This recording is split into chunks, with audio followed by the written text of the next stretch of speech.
service. Alright, stick her up and get in at the negotiation. So actually, warrant as well as the location of the power by transfer to the layer, trying to resonate.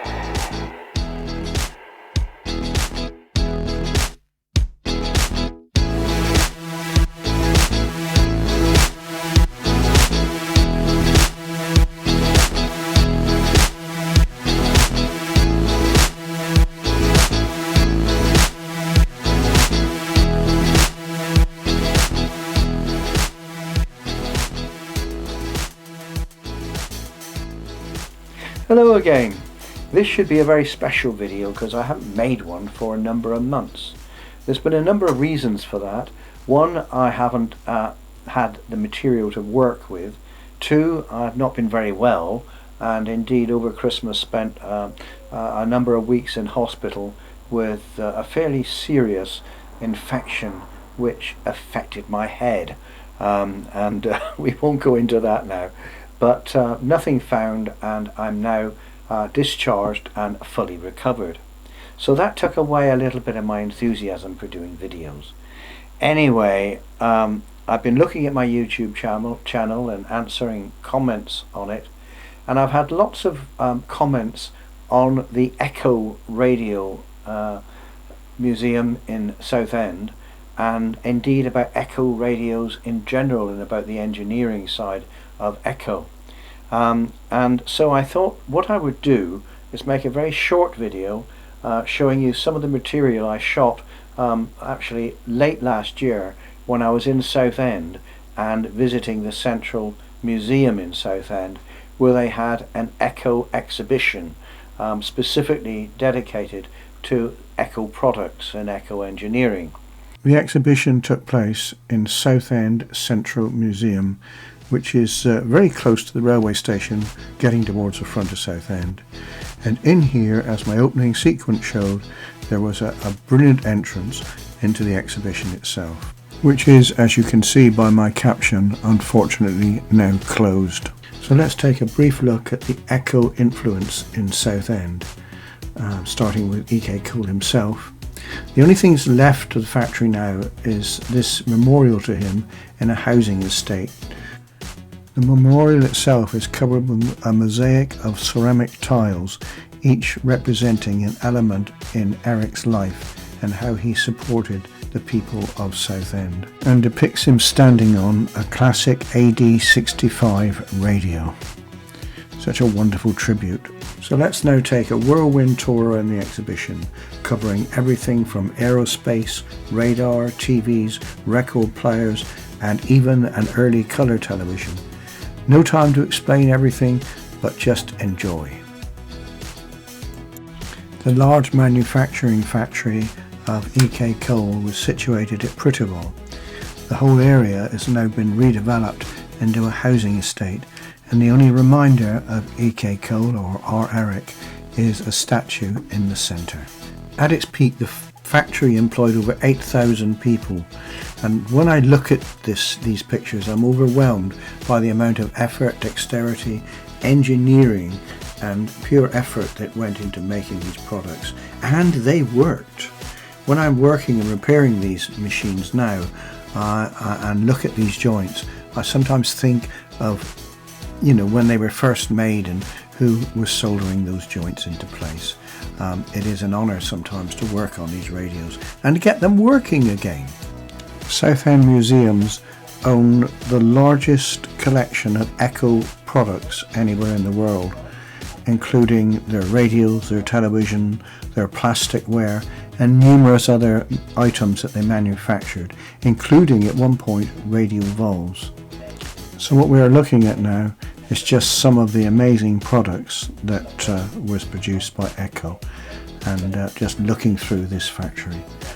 Early radios of unique design, and of course Bakelite featured heavily in their designs because it was moldable. A lot of their early designs were AC/DC, very dangerous to work on. And they also manufactured car radios. And then we're into televisions of various models, and of course the faithful test card which was used. and more TV sets. I'll just let you have a look at these as we move through. Various different models and different designs.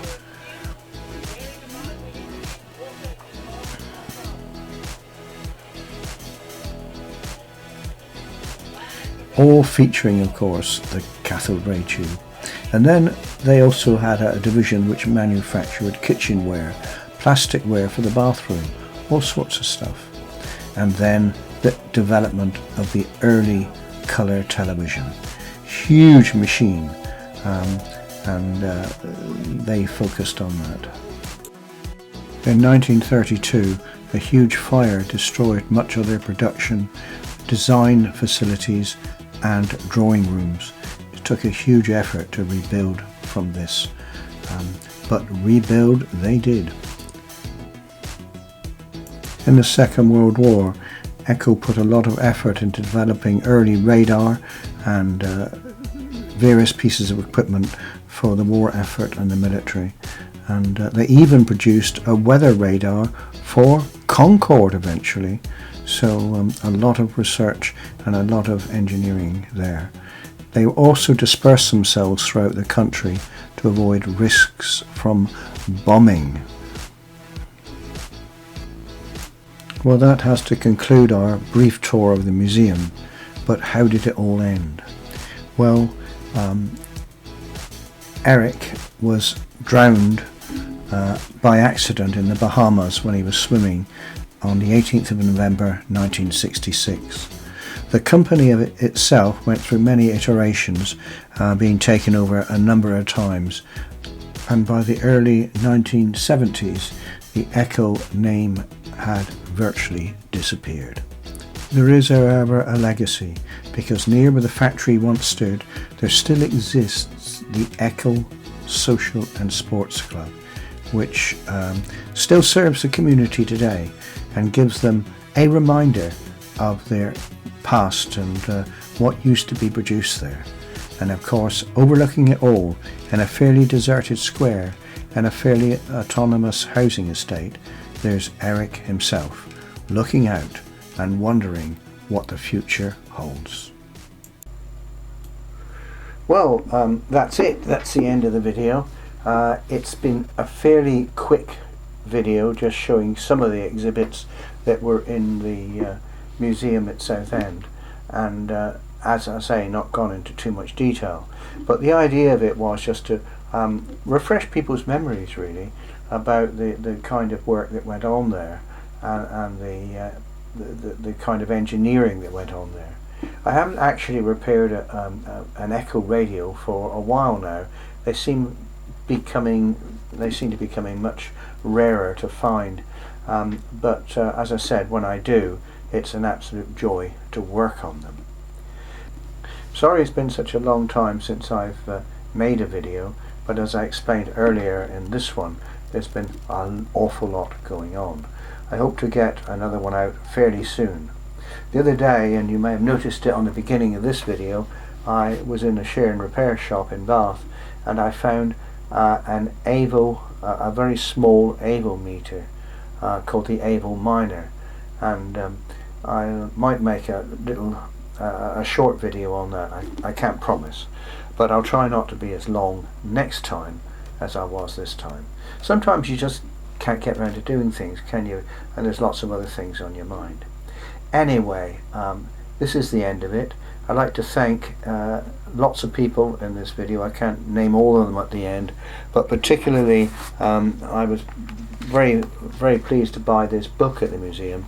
It's called EKCO Sounds, Chris Poole and Peter C. Brown, and sadly Chris Poole has since passed away, but it was published in it's published in 2013, and I've used it quite a lot to check on some of my historical facts, so thanks for that. All the photos I took, the ones in the video, were ones I took myself in the museum of the various products. Okay, that's it. Not much more to say. Thank you for watching, and as always, take care.